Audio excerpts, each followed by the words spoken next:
You didn't answer an email right away. A text went unread for days. It took you a week to call someone back. Are you a bad person?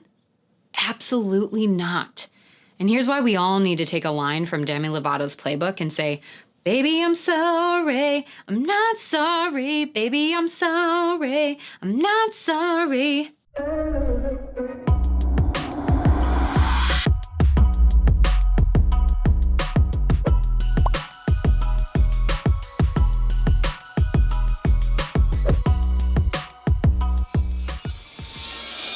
Hey everyone, how's it going? I'm Kira Wackett. Thanks for joining me for another video as we work to empower and equip you with the confidence and skills to write your own story so that you can live your life on purpose. Today we're going to talk about apologizing, and specifically why we all need to stop apologizing in our emails and texts. We've all done it. Walked away from our phones or email for a bit, had a busy week, heck, just focused on being present in our daily lives rather than being consumed with our devices. Then, as soon as we return, we begin to catch up or unbury ourselves from the amassed communication, and we start every correspondence with some variation of, "Dear Mel, I'm so sorry it took so long to get back to you." Now trust me, I get it. We feel bad that we didn't respond or pick up the phone right away when the other party wanted us to. And every time you apologize, you perpetuate the notion that not responding right away is bad. We further the belief that we're all at each other's beck and call and that nothing should have been more important than responding to their electronic communication. We deepen the narrative that we should be more available. And over time, no matter how annoyed or overwhelmed it makes us, we come to believe others should be too. This mentality leads us to get consumed by our devices and constantly worry about what we're missing or how we could be letting other people down if we're not engaged with it at all times. It keeps us from setting and maintaining boundaries with when, how often, and for how long we'll engage with them, especially email and texts, and allows every part of our day to be interrupted by or consumed with other people's agendas and communication. And the more that we buy into this notion, the greater the magnetism is to our devices. You're in the middle of a movie. Well, you better check your phone real quick. You're waiting for your partner to return from the bathroom at dinner? Whew, that is a great time to see if any new emails came through. You wake up, you roll over in the morning, stretch out for just a second. Oh, and then you immediately unlock your device and see what notifications you have. Technology has become ubiquitously accessible. No matter where you are, you can almost always count on being able to have service or connect with your device. Instead of resisting that and keeping some spaces, places, and experiences sacred, we've invited it into bed with us, literally, and assumed this is the norm others live in as well. We get trapped in the idea, I have to check my email, or I have to be available, or what did I miss on social media, versus realizing that email and text and all of these other forms of communication are passive, in that they're not meant to be seen or responded to immediately. Now, yes, I understand some of you are saying, yeah, that's not me. I'm totally fine taking time away from X, or I'm really good at setting boundaries with my email. First, that's amazing. If you can set and maintain these boundaries, that's fantastic. Second, my guess is there's still work to be done. The disease of hyperconnectivity and FOMO runs deep, and we all need to check in with our relationship with our devices and points of contact, no matter what level we feel like we're at with them.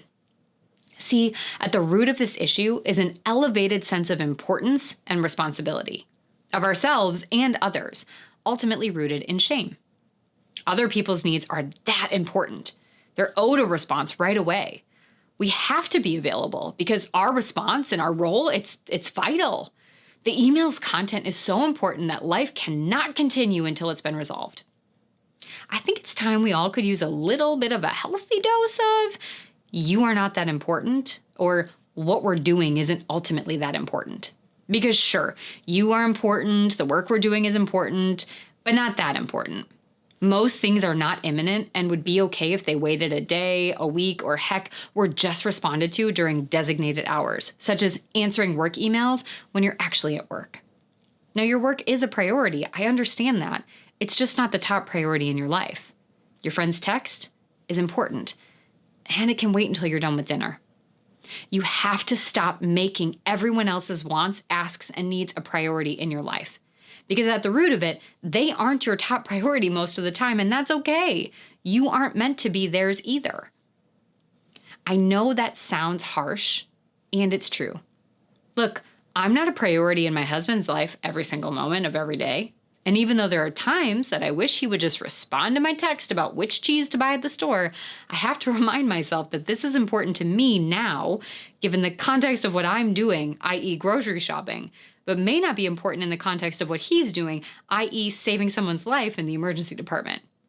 And thank goodness, or else many very sick patients there would get inadequate care while he busily answered all the texts that I used to send.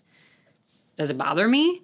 I mean, sometimes, yeah, because I'm a human existing in the same universe as you and in the same struggle for instant gratification and response. And I understand it. I am not, nor do I want to be, his whole life and top priority. He isn't mine either. And if that's the case, I can't expect this would be any different with people further out in my periphery of connections. Plus, think about it this way. Unless it's scheduled or talked about in advance, isn't it kind of rude to expect that just because I text, call, or email you, that you're going to see it or respond in that moment or even that day? I mean, I might call my mom when I have a long drive home in the car. Don't worry, it's hands-free, it's synced up to my Bluetooth. Am I disappointed when she doesn't answer? Yeah. Am I subsequently annoyed when she calls me back just as I get home with an armful of groceries and stuff to do? Yep. But is that fair? No. I called her when it was convenient for me. It wasn't the right time for her, so she called me back when it was for her. No one messed up. We just missed each other, and neither of us has anything to apologize for.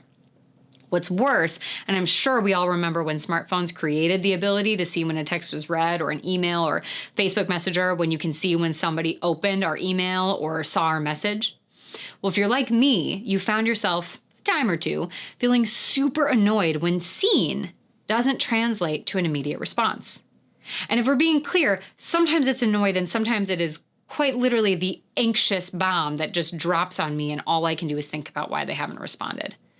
Staring bitterly at my phone with shame, anger, and sadness slowly crawling up my legs, saddling up the horses for a long ride. All because I want people to operate on a timeline that I created. Or we want people to operate on timelines we created. But it's more than calls and texts. When I email someone, sure, it's nice to get a response immediately. But to expect it, that's ridiculous. Email is passive. Sure, it allows us to be more complete and detailed in our responses. It allows us to include others in a conversation and share attachments, links, and all these other great things. It's also passive. Sending an email is like mailing a letter before USPS launched the informed delivery email system telling you everything that was coming ahead of time. The receiver didn't know what would be in their mailbox until they got it. Email is just electronic mail, and yet we have somehow concluded that email should be received immediately and responded to on our time clock. Imagine if every time you got an email, it was like the postal worker throwing a letter at your face, direct shot no matter what you were doing. How much work would you be able to get done? How would you feel about it? Do you think things might get lost in the shuffle? And might it make sense that not everything gets addressed right away if that's the experience we have? So where did this pressure to apologize come from? Where did the annoyance and pressure for responses derive? Well, it all stems from the instant gratification and immediacy that electronic communication created.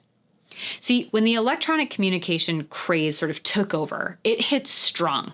We could IM a friend for homework help or more likely to gossip about some ridiculous topic that was happening in school, rather than wait until your mom got off the internet so that the phone was free. We could have 1 to 3 word conversations exchanged immediately through our phones and without ever having to make a phone call.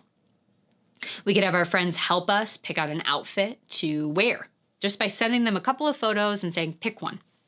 The list goes on for all these great ways we were able to start communicating. And it does sound fantastic, right? I mean, in many ways, it was. The doors to worldwide connection and communication allowed the possibility of so much more professionally and personally.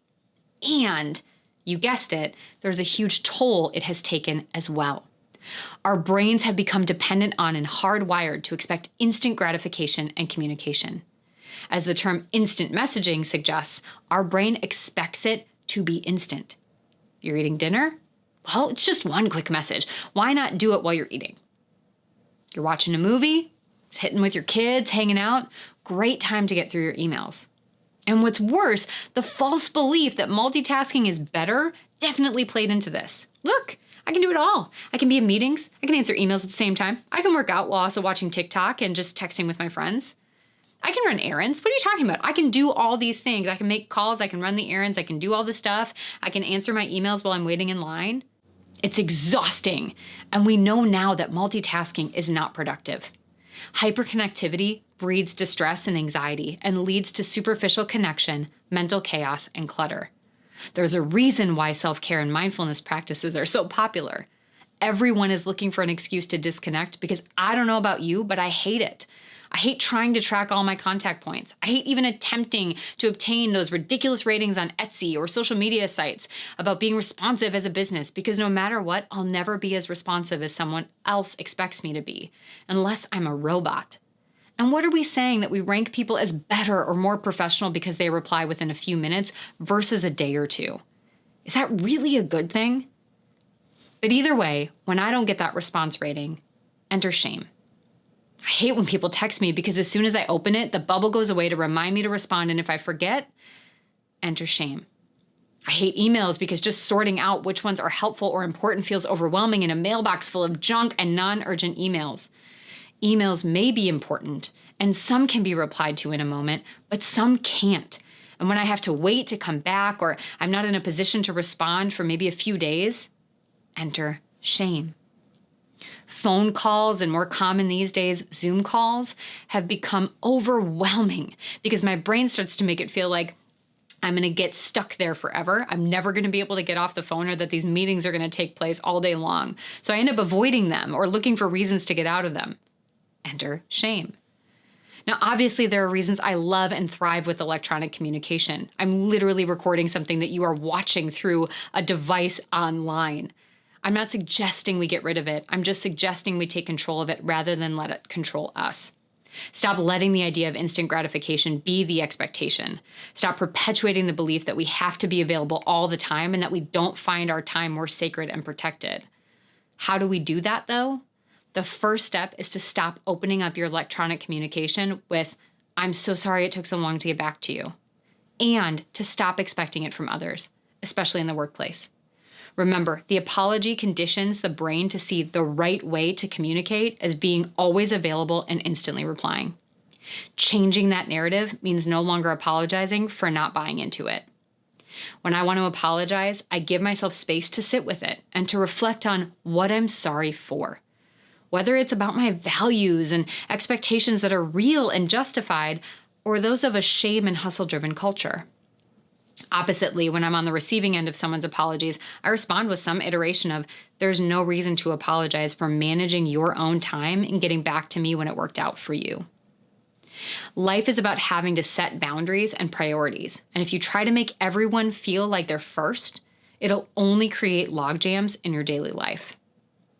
Now, the second thing is to set and communicate times that you can and will be available so that people know what's reasonable to expect from you. This will allow you to hold firmer boundaries, to not allow your shame to tell you that you need to be catching up on emails when you're also technically off the clock and supposed to be spending time with your family. Or that you should check your email before you've even rolled out of bed, which is a thing I'm still struggling with. Now, I know this is easier to do when you start a job or at the beginning of a relationship, before the dynamics are in play. And it's still important and accessible even when you feel buried in external expectations and demands in relationships, roles, and in settings like the workplace. So can you set an autoresponder to tell people you appreciate their email and that you'll respond to them during set hours? Can you communicate with loved ones how you're working on your boundaries with being on and using your phone? Is there a time of day that you're going to plan to answer texts, or that you're going to be more available, or that you want to schedule a call? Or will it be more fluid, but you want them to know when you don't respond, it's because you're trying to focus on being more intentional and present? Would you prefer a phone call if something is more important? Would you prefer to schedule calls or maybe meetings when possible to feel less overwhelmed, or would you prefer that things are done in an email? What does that look like with people, and how can you invite them to share what would work better for them as well? So for example, I assumed Jordan would just reply to my texts when he had time while he was on shift. But sometimes getting 4 to 5 texts from me with random non-priority things throughout a shift became quite overwhelming. So instead, we drew up boundaries for when and what to text and how often versus things that we could leave until he got home. We also started using email more for non-emergent asynchronous tasks to help us not get lost in the content shared via text and lose important tasks that we need to return to later on. This allowed us to define limits and expectations for communication. Within my business and personal life, I've let people know my values about being on my device in front of Everly, and that when I'm with her, I'm going to be limited in my availability. That allows people to let go of their own inner dialogue if I don't get back to them right away and realize that it has nothing to do with them, but is a choice that I am making for me and gives me the opportunity to be present in my own life. So as we wrap up, I leave it to you. What's one boundary or behavior change you can make with how you use technology? Where and with whom will you stop apologizing for how you prioritize and manage your life? How can you reset expectations that life is not about constantly engaging in emails, texts, and meetings, which honestly, meetings are a whole other topic that we could talk about for hours, but to be lived and invested in fully. Be sure to let us know in the comments so we can continue this dialogue and sharing. And if you're feeling stuck on how to move through the shame or communicate your boundaries with others, share that as well so that we can support each other and share ideas and insights about maybe ways that we have gotten through those sticky and tricky spots. Be sure to take a look at the video notes to access some fantastic resources related to this content, as well as click the link to get signed up if you aren't already an AR insider so you can get fantastic content delivered to your inbox every 2 weeks that I don't share anywhere else. Thank you so much for being here with me today. I love talking about these little tweaks and changes that we can make in how we engage that really does connect to creating greater ripples in the world. Because remember, we all have the right to author our own story. So let's go get that pen back.